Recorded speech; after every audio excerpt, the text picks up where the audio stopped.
Sa video na ito, matututunan ninyo kung paano gumawa ng listahan ng mga items na o-orderin mula sa TGP, WOTO o TGP category.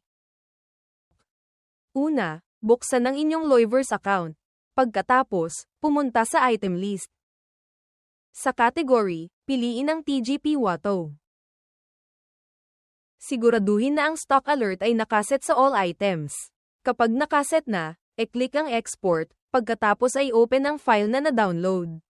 Pagka-open ng file, i-remove lahat ng columns at iwan lamang ang name, in stock, at low stock.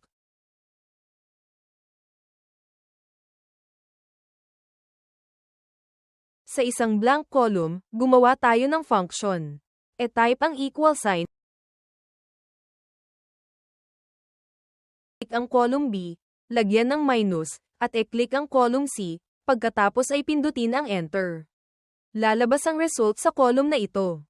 Ang kinuha natin ay ang difference ng in-stock at low stock. Pagkatapos nito, e-drag pababa ang plus sign of fill handle para magkaroon din ng result ang ibang items. Sunod, e-click ang column D, at e-sort ito mula smallest to largest.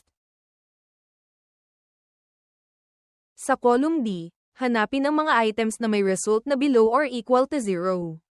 E-select ang mga items na ito kasama ang kanilang names.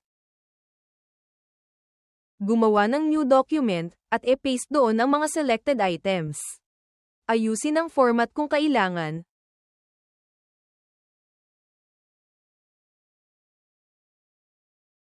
At e-print ang document. Pagkatapos, e-pass ito sa finance.